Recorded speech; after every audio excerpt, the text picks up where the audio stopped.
सरकारको लोकप्रियताबाट अतालिएका कतिपय तत्त्वहरूले सरकार विरुद्ध घेराबन्दी गर्ने, भ्रम छर्ने, यो वा त्यो रूपमा सरकारको कामको प्रशंसा वा चर्चाबाट जनताको ध्यान विमुख गर्ने कसरतहरू भइरहेका छन्। सरकारलाई काम गर्न नदिन विभिन्न कोणबाट भइरहेका यी हरकतहरू गलत त छन् नै, नेपाली समाजको परिवर्तन र रूपान्तरण माओवादीले नै गर्न सक्दछ। माओवादीकै नेतृत्वमा मात्र समृद्ध नेपाल सम्भव छ। यहाँ व्यथितिको डङ्गुर छ, कुशासनका चाङ छन्, ठुल्ठुला सेटिङहरू छन्।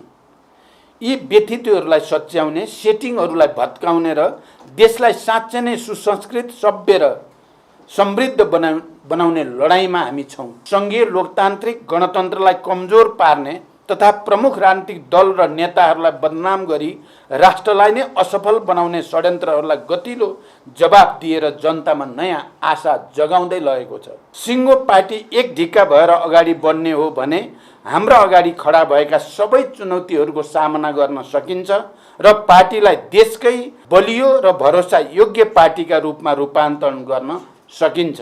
सरकारले गरेका नक्कली भुटानी शरणार्थी काण्डको छानबिन, ललिता निवास प्रकरणमा निर्भीकतापूर्वक गरिएको कारबाही, सुनकाण्डको निष्पक्ष छानबिन जस्ता घटनाले राज्य शक्तिको दुरुपयोग मार्फत भएका अपराध कर्महरूको पर्दाफास गर्दै लगेको छ। नेपाली जनताको बलिदानपूर्ण सङ्घर्षबाट प्राप्त उपलब्धिमाथि प्रहार भइरहेको र प्रतिक्रियावादी तथा पुनरुत्थानवादी शक्तिहरूले पुनः शिर उठाउने जमर्को गरिरहेको चुनौतीपूर्ण समयमा हामी यो अभियानको सुरुवात गर्न गइरहेका छौँ।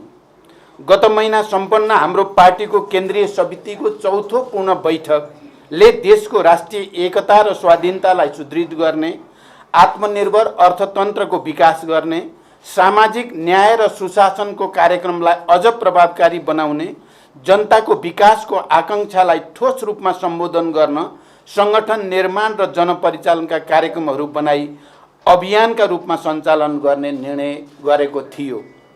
पार्टीको सोही निर्णयलाई प्रभावकारी ढङ्गले कार्यान्वयन गर्न आज भदौ 16 गते देशका 6743 वडाहरूबाट एकैसाथ अभियानको उद्घाटन भइरहेको छ। सर्वप्रथम म यो अभियान सफलताको शुभकामना दिँदै अभियानले पार्टीभित्र नयाँ ऊर्जा सिर्जना गर्ने र जनतासँगको सम्बन्धलाई अझ बलियोसँग स्थापित गर्ने विश्वास व्यक्त गर्दछु।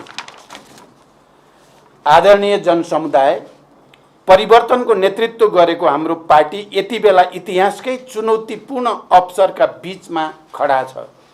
इतिहासले हामीमाथि ठुलो जिम्मेवारी सुम्पेको छ।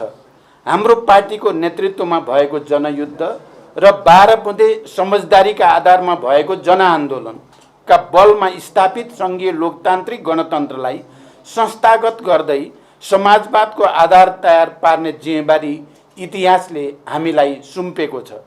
परिवर्तनको रक्षा गर्दै संविधानमा उल्लेखित समाजवाद निर्माणको आधार खडा गर्ने, सुशासन, सामाजिक न्याय र समृद्धिको राष्ट्रिय अभिभारा पुरा गर्ने जिम्मेवारी पनि हाम्रो काँधमा छ। हो, इतिहासको यही अत्यन्त गम्भीर, सङ्क्रमणकालीन र संवेदनशील जिम्मेवारी पुरा गर्ने मोडमा हामी खडा छौँ। जनतासँग माओवादी विशेष रूपान्तरण अभियानको उद्घाटन गरिरहँदा मैले के देखेको छु भने, सिङ्गो पार्टी एक ढिक्का भएर अगाडि बढ्ने हो भने हाम्रा अगाडि खडा भएका सबै चुनौतीहरूको सामना गर्न सकिन्छ र पार्टीलाई देशकै बलियो र भरोसा योग्य पार्टीका रूपमा रूपान्तरण गर्न सकिन्छ। समाजवादको आधार तयार पार्ने नयाँ चरणको आन्दोलनको नेतृत्व लिन पार्टीलाई सक्षम बनाउने अठोटका साथ यो अभियानले सफलता प्राप्त गर्ने मैले विश्वास लिएको छु। आज हामी देशका सबै ओडामा अभियानको नेतृत्व गर्दै भेला भएका छौँ।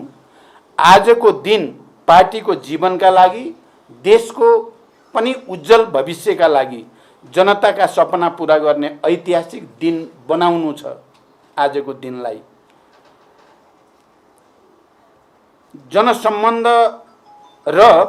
जनसम्बन्ध कमजोर हुँदै जाने परिस्थितिसँगै सृजना भएको सङ्कटलाई चिर्न समेत यो अभियानले नयाँ प्राणको काम गर्ने आशा पनि हामीले लिएका छौँ। त्यसैले यो अभियानले एकातिर आजको युगको नेतृत्व गर्ने विचार निर्माणका लागि आधार तयार पार्नेछ भने अर्कोतर्फ यो नेतृत्वको लागि आवश्यक क्रान्तिकारी र सबल सङ्गठनको निर्माण गर्न मद्दत गर्नेछ। यसका साथै यो अभियानले जनतामाझ पुगेर आजको युग सापेक्ष अग्रगामी सभ्य राजनीतिक संस्कार र चिन्तनको समेत विकास गर्न मद्दत पुग्नेछ। अहिले मेरो नेतृत्वमा रहेको सरकारले सामाजिक न्यायको प्रत्याभूति, सुशासन, सार्वजनिक सेवा प्रवाहमा जनताको सहज पहुँच र विकासलाई मुख्य प्राथमिकता दिँदै काम गरिरहेको छ। सरकारले इतिहासले नै सम्झिने गरी कयौं साहसिक र जनपक्षीय कामहरू अगाडि बढाइरहेको छ। एकपछि अर्को गर्दै सरकारबाट अघि सारिएका कामहरूले जनतामा राजनीति र व्यवस्थाप्रति नै विकास हुँदै गएको निराशा चिरेर आशा र भरोसाको वातावरण सृजना गरिरहेको छ। राजनीतिक र सामाजिक अराजकताको स्थानमा सकारात्मक भाष्यको निर्माण हुँदै सरकार र प्रणालीप्रतिको विश्वास क्रमशः बढ्दै गएको छ। तर हामीले आफैले गरेका राम्रा काम पनि जनतासम्म पुर्याउन सकेका छैनौँ। यो अभियानले सरकारका तर्फबाट भइरहेका जनपक्षीय कामहरूलाई समेत जनतामा सम्प्रेषण गर्दै सरकार र जनता बीचको एकतालाई अझ सुदृढ गर्नेछ। सरकारले गरेका नक्कली भुटानी शरणार्थी काण्डको छानबिन, ललिता निवास प्रकरणमा निर्भीकतापूर्वक गरिएको कारबाही, सुनकाण्डको निष्पक्ष छानबिन जस्ता घटनाले राज्य शक्तिको दुरुपयोग मार्फत भएका अपराध कर्महरूको पर्दाफास गर्दै लगेको छ। मिटर ब्याज पीडितहरूको पक्षमा बनाइएका कानुन, नागरिकताविहीन नेपाली नागरिकका सन्तानहरूका लागि नागरिकता ऐन निर्माण, वैदेशिक रोजगारमा रहेका र अनौपचारिक एवं स्वरोजगार क्षेत्रमा कार्यरत लाखौं श्रमजीवीहरूका लागि गरिएको योगदानमा आधारित सामाजिक सुरक्षा, राहदानी, सवारी चालक अनुमति पत्र जस्ता दैनिक सेवा प्रवाह गर्ने कार्यालयहरूमा लाग्ने अव्यवस्थित लाइन हटाउने कदम, अस्पतालमा निःशुल्क शय्याको व्यवस्थादेखि स्वास्थ्य क्षेत्रमा सुधार र सामाजिक न्यायको क्षेत्रमा गरेको पहल कदमीले सर्वत्र पार्टीको र सरकारको प्रशंसा भइरहेको छ। जनयुद्धका शहीद घोषणालाई राजपत्रमा प्रकाशित गर्नु, बाँकी रहेकालाई शहीद घोषणा गर्न तयारी गर्नु, जनयुद्ध दिवसमा दिइएको सार्वजनिक विदा लगायतका निर्णयहरूले राजनीतिक आन्दोलन र परिवर्तनमा योगदान गर्नेहरूको सम्मान भएको छ। लघुवित्त पीडितहरूको आन्दोलनलाई सरकारले सम्बोधन गर्न पहल गरिरहेको, इतिहासमा पहिलो पटक पाठ्यपुस्तक समयमै विद्यालयहरूमा पठाइएको, किसानहरूलाई रासायनिक मल समयमा उपलब्ध गराइएको, विपन्न र असहायका निम्ति निःशुल्क स्वास्थ्य सेवा प्रभावकारी तुल्याइएको, आर्थिक सुधार लगायतका कामहरूले सरकारको सङ्कल्प र प्रतिबद्धता व्यवहारमा रूपान्तरण भइरहेको छ। वित्तीय तथा मौद्रिक नीतिको सन्तुलन मार्फत निजी क्षेत्रलाई समेत विश्वासमा लिई सरकारले चालेका सुधारात्मक कदमबाट अर्थतन्त्र बिस्तारै लयमा फर्किन सुरु गरेको छ। उत्पादन, उत्पादकत्व र रोजगारी वृद्धि गरी अर्थतन्त्रको पुनरुत्थान तथा उच्च र दिगो समावेशी आर्थिक वृद्धि हासिल गर्ने र समष्टिगत आर्थिक स्थायित्व कायम गरी लगानीको वातावरणमा सुधार गर्न सरकार क्रियाशील छ। नेपाल राष्ट्र ब्याङ्कले हालै प्रकाशन गरेको प्रतिवेदन अनुसार अर्थतन्त्रका सूचकाङ्कहरू सकारात्मक दिशातिर उन्मुख छन्। 2080 असार मसान्तसम्म शोधान्तर स्थिति 290 अरब 52 करोड रुपियाँले बचत रहेको छ। विदेशी विनिमय सञ्चितको गत वर्षको सोही अवधिको तुलनामा 26.6% वृद्धि भई 1539 अरब 36 करोड रुपियाँ पुगेको छ र यसले करिब 10 महिनाको वस्तु तथा सेवाको आयात धान्न पुग्ने अवस्था सृजना भएको छ। विप्रेषण आयमा रेमिटेन्समा 21.2% वृद्धि भई 1220 अरब 56 करोड पुगेको छ। जग्गाको कित्ता कार्ड पूर्ण रूपमा खुलाउने निर्णय भएको छ र यही भाद्र 11 गते मात्रै नेपाल राष्ट्र ब्याङ्कले लचिलो बजार नीति अनुसार चालु पुँजी कर्जा सम्बन्धी मार्गदर्शन संशोधन गरेको छ र यसको पनि सकारात्मक परिणाम निक्लिँदैछ। यसबाट उद्योग व्यवसाय क्षेत्रलाई प्रत्यक्ष लाभ हुनुको साथै आन्तरिक लगानी, उत्पादन वृद्धि र बजारमा आर्थिक गतिविधि बढ्नमा सहयोग पुग्ने विश्वास गरिएको छ। यसैगरी सरकारले चालेका जनमुखी कदमहरूले जनतामा परिवर्तनप्रति असन्तोष बढाएर सङ्घीय लोकतान्त्रिक गणतन्त्रलाई कमजोर पार्ने तथा प्रमुख राजनीतिक दल र नेताहरूलाई बदनाम गरी राष्ट्रलाई नै असफल बनाउने षड्यन्त्रहरूलाई गतिलो जवाब दिएर जनतामा नयाँ आशा जगाउँदै लगेको छ। जनतामा अब केही हुन्छ भन्ने सकारात्मक सोचको विकास र नयाँ आशाको रक्त सञ्चार भइरहेको छ। यो आजको कामको परिणाम मात्र नभई नेपाली जनताको न्याय र मुक्तिको उद्देश्यमा आधारित महान जनयुद्ध र जनआन्दोलनको क्रममा खाएको मुक्ति या मृत्युको शपथ र नयाँ परिवेशमा हामीबाट गरिएको सङ्कल्पको निरन्तरता हो। दृढ इच्छा शक्तिका साथ अव्यक्त सङ्कल्प गरे के हुँदैन र भन्ने मान्यता आज व्यवहारमा पुष्टि हुँदै गएको छ। सुशासन, समृद्धि र सामाजिक न्यायको क्षेत्रमा वर्तमान सरकारले गरेका कामहरूले पार्टीको आन्तरिक जीवनमा देखिएका कतिपय आशंका र अविश्वासहरू पनि मेटिँदै एकतालाई सुदृढ गर्न सहयोग पुर्याएको छ। देशभरिका जनता र कमरेडहरूमा आशा र उत्साह बढ्दै गएको छ। अभियानका क्रममा यी सबै विषयहरू जनतामाझ सम्प्रेषण गर्ने र जनताका आशा, अपेक्षा, आलोचना, सुझाव र प्रतिक्रियालाई ग्रहण गर्दै सुशासन र सामाजिक न्यायका पक्षमा सरकारले चालेको अभियानलाई अझ सशक्त बनाइनेछ। कमरेडहरू, यी उपलब्धिका बावजुद परिवर्तनलाई नरुचाउने, इतिहासको रथलाई उल्टो दिशामा लैजान खोज्ने र सरकारको लोकप्रियताबाट अतालिएका कतिपय तत्त्वहरूले सरकार विरुद्ध घेराबन्दी गर्ने, भ्रम छर्ने, यो वा त्यो रूपमा सरकारको कामको प्रशंसा वा चर्चाबाट जनताको ध्यान विमुख गर्ने कसरतहरू भइरहेका छन्। सरकारलाई काम गर्न नदिन विभिन्न कोणबाट भइरहेका यी हरकतहरू गलत त छन् नै, तर यो घेराबन्दीले झनै जिम्मेवार ढङ्गले सबल, सक्षम भएर आन्दोलनमा अविचलित रूपमा अघि बढ्नै पर्ने कार्यभार समेत हाम्रो सामु थपिदिएको अनुभूत हुने गर्दछ। त्यसैले हाम्रो अस्तित्व हामीमा नै निर्भर छ भन्ने कुरा बिर्सनु हुँदैन। हामीले कस्तो विचार विकास गर्छौँ, हामीले कस्तो सङ्गठन निर्माण गर्छौँ, हामीले जनताका मुद्दाहरूलाई के कसरी र कुन स्तरमा उठाउँछौँ, हामीले आफ्ना कमजोरीप्रति कस्तो आत्मालोचना र आत्मसमीक्षा गर्छौँ, हामीले हाम्रा राम्रा कामहरूको प्रचार के कसरी गर्छौँ भन्ने जस्ता कुराले हाम्रो र सिङ्गो कम्युनिस्ट आन्दोलन एवं समाजवादी क्रान्तिको आधार तयार पार्ने आन्दोलनको भविष्य निर्भर रहन्छ। वर्तमान सरकारले गरेका लोकप्रिय र जनमुखी कामहरू बारेमा आम पार्टी पङ्क्ति र जनतामाझ व्यवस्थित प्रचार गर्न नसक्दा भ्रमपूर्ण प्रचार गर्नेहरूले ठाउँ पाएकोले सरकारबाट भएका कामहरूलाई एकीकृत माध्यमबाट जनताका बीचमा पुर्याउन सिङ्गो पार्टी एकजुट भएर लाग्न जरुरी छ र यो अभियानले त्यो कार्यभार पनि पुरा गर्नेछ। यी कामलाई जनतामाझ स्थापित गर्ने जिम्मेवारी र चुनौती समेत हाम्रो सामु छ।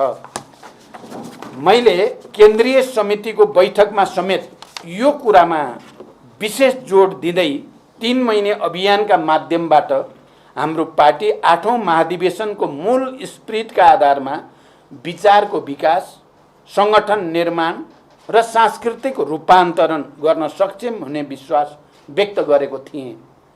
पार्टीको 8औं महाधिवेशनमा हामीले नयाँ परिस्थितिले निम्त्याएका नयाँ सङ्कटको सामना गर्न सर्वाधिक महत्त्वको कुरा वैचारिक राजनीतिक स्पष्टता कायम गर्ने निष्कर्ष हामीले निकालेका थियौँ। 8औं महाधिवेशनको दस्तावेजमा सांस्कृतिक रूपान्तरणका लागि हाम्रो आजको अवस्था सुहाउँदो सांस्कृतिक क्रान्तिको प्रक्रिया अगाडि बढाउनु पर्ने प्रस्ताव गरिएको छ। यस दृष्टिबाट समाजवादको आधार तयार पार्नका लागि निश्चित योजनासहित सबै नेता तथा कार्यकर्ताहरू जनतासँग जोडिएर उत्पादन कार्यमा सहभागी हुनुको साथै सामूहिक रूपमा विचार, संस्कृति र समाजवाद निर्माणको विषयमा गम्भीर बहस छलफलको प्रक्रियाबाट अगाडि बढ्न पनि त्यत्तिकै जरुरी छ। अभियानका क्रममा हामीले सबै जनताका घरमा पुग्ने योजना निर्माण गरेका छौँ। यसको अर्थ हामी लाखौँ जनतासम्म पुग्नेछौँ, जनताका कुरा सुन्नेछौँ, जनताको सुझाव र आलोचना ग्रहण गर्नेछौँ। हिजो अत्यन्तै भीषण सङ्घर्षका कठिन क्षणमा हामीलाई जनताले विश्वास गरेर साथ दिएकै कारणले हाम्रो आन्दोलनले सफलता प्राप्त गरेको हो। आज जनतासँगको सम्बन्ध कमजोर भएको स्थिति छ, तर बिर्सनै नहुने कुरा के हो भने जनता परिवर्तनकै पक्षमा छन्। जनता समृद्धि चाहन्छन् र जनता सुशासन चाहन्छन्। अनि यो सँगै हामीले जनतालाई विश्वास दिलाउनु पर्दछ नेपाली समाजको परिवर्तन र रूपान्तरण माओवादीले नै गर्न सक्दछ। माओवादीकै नेतृत्वमा मात्रै समृद्ध नेपाल सम्भव छ। तसर्थ कमरेडहरू, जनतासँग हामीले भन्न सक्नु पर्दछ, हाम्रा गल्ती कमजोरीका लागि हामी आत्मालोचित हुन चाहन्छौँ, हामी सुध्रिन चाहन्छौँ। त्यसका लागि अभियान सहित तपाईहरूको घर दैलोमा छौँ। कमरेड लेनिनले भन्नुभएको छ, यदि तपाईँ इमान्दार हुनुहुन्छ भने आलोचनाबाट डराउन हुन्न, बरु जहाँ जहाँ जनता छन् त्यहाँ त्यहाँ गएर काम गर्नु पर्दछ र आफूलाई रूपान्तरण गर्नु पर्दछ। इमान्दार मानिसले मात्रै साँचो अर्थमा वास्तविक आत्मालोचना गर्न सक्दछ र इतिहासबाट सिक्न सक्दछ। आदरणीय जनसमुदाय एवं कमरेडहरू, हामीले अभियानका क्रममा स्थानीय सन्दर्भमा समेत सुशासन, सार्वजनिक सेवा प्रवाहमा सहज पहुँच र सामाजिक न्यायसहितको विकासमा जोड दिन जरुरी छ। अहिले स्थानीय तहहरू केही स्रोत र साधनबाट सम्पन्न छन्। प्रदेशहरूमा आफ्नै सरकार निर्माण भएका छन्। हाम्रै सङ्घर्षको फलस्वरूप केन्द्रीकृत राज्य सत्ता सङ्घीयता कार्यान्वयनको तहमा गएको छ। तर स्थानीय तह र प्रदेशहरूले जनताको अपेक्षा अनुरूप जनताका मुद्दाहरूको सम्बोधन गर्न सकेनन्, सुशासन कायम गर्न सकेनन्, विकास निर्माणका कामहरू अगाडि बढाउन सकेनन् र सामाजिक न्याय कायम गर्न सकेनन् भने यसको बहानामा सङ्घीय लोकतान्त्रिक गणतन्त्रमाथि नै प्रहार गर्ने तत्त्वहरूले टाउको उठाउने खतरा रहन्छ। त्यसैले अभियानकै क्रममा स्थानीय तहमा समेत जनतासँग जोडिएका सुशासन, सामाजिक न्याय र विकासका कामहरूमा पार्टीले विशेष चासो र जोड दिन जरुरी छ। मैले बारम्बार भन्दै आएको छु, अबको हाम्रो लडाईँ स्थायित्वका निम्ति, समृद्धिका निम्ति र विकासका निम्तिको लडाईँ हो। किनकि सर्वत्र हामीले विरासतमा राम्रो चिज मात्रै प्राप्त गरेका छैनौँ। यहाँ व्यथितिको डङ्गुर छ, कुशासनका चाङ छन्, ठुल्ठुला सेटिङहरू छन्। यी व्यथितिहरूलाई सच्याउने, सेटिङहरूलाई भत्काउने र देशलाई साँच्चै नै सुसंस्कृत, सभ्य र समृद्ध बनाउने लडाईँमा हामी छौँ। सरकारको नेतृत्वको नाताले मैले यो चुनौतीपूर्ण अवसरको रूपमा स्वीकार गरेको छु। अब यसलाई गन्तव्यमा पुर्याउन सोही अनुरूपको बलियो र क्रान्तिकारी पार्टी निर्माणको आवश्यकता रहेको मैले केन्द्रीय समिति बैठकमा निकै जोड दिएर उठाएको छु।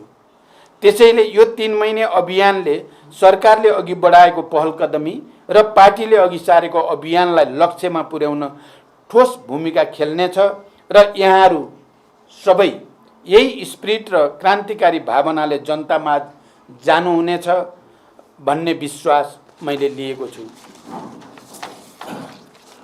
कमरेडहरू, अहिले अभियानका क्रममा हाम्रो सक्रियता र जनतामाझ हामी पुग्ने अवस्थाले राजनीतिक प्रणालीप्रति जनताको गुम्दै गएको विश्वासलाई समेत फर्काउने र रूपान्तरणका लागि ऊर्जा प्राप्त गर्ने अवस्था सिर्जना हुनेछ। कमरेड लेनिनले नै भने चाहिँ अत्यन्त उन्नत सिद्धान्तको आधारमा चल्ने पार्टीले मात्रै जनताको नेतृत्व गर्न सक्दछ। अहिले नेपाली समाजको नयाँ चरणको क्रान्ति अर्थात् समाजवादी क्रान्तिको नेतृत्व गर्न हाम्रो पार्टी त्यही अग्रदस्ता बन्नुपर्ने अनिवार्यता रहेकोमा म पुनः जोड दिन चाहन्छु। नेपालको राजनीतिक आन्दोलन नयाँ चरणमा प्रवेश गरेको छ। पहिलो सङ्गठित राजनीतिक आन्दोलन 7 साल वरिपरि सम्पन्न भयो। यसले राणा शासन समाप्त गर्यो। दोस्रो महत्त्वपूर्ण आन्दोलन 46 सालको आन्दोलन हो जसले निरङ्कुश पञ्चायती व्यवस्थालाई समाप्त गर्यो। तेस्रो 10 वर्षे महान जनयुद्ध र 19 दिने ऐतिहासिक जनआन्दोलनको अवधि थियो जसको बलमा राजतन्त्रको अन्त्य भयो र गणतन्त्रको स्थापना भयो, जसमा मधेस आन्दोलन र अन्य उत्पीडित वर्ग जातिको आन्दोलनको पनि उत्तिकै महत्त्वपूर्ण भूमिका रह्यो। अब नयाँ अर्थात् समाजवादको आधार निर्माणको चरणमा नेतृत्व गर्ने नयाँ राजनीतिक शक्ति आजको आवश्यकता हो। हाम्रो पार्टीले नेपालको वामपन्थी एवं लोकतान्त्रिक आन्दोलनको समग्र पुनर्गठन र एकीकरणको नेतृत्व लिनुपर्नेछ। यसका लागि कम्युनिस्ट आन्दोलनलाई युग, समय, चेतना र नयाँ पुस्ताका सपनाहरूसँग एकाकार गर्न सक्नुपर्दछ। साधारण नेतृत्वले पार्टी बनाउँछ तर विशेष नेतृत्वले मात्रै आन्दोलन बनाउँछ, इतिहास बनाउँछ र बनाउँछ नयाँ युग। त्यसका लागि हामीले आफ्नै पुनर्गठन, आफ्नै सबलीकरण र रचनात्मक रूपान्तरण गर्न सक्नुपर्दछ। अनि मात्र यो पार्टीले नयाँ वैचारिक राजनीतिक संश्लेषणको आधारमा समग्र वामपन्थीहरूको एकता र सुदृढीकरणको नेतृत्व गर्न सक्दछ, युगको नेतृत्व गर्न सक्दछ। यो अवसरलाई हामी कसैले पनि गुम्न दिन हुँदैन।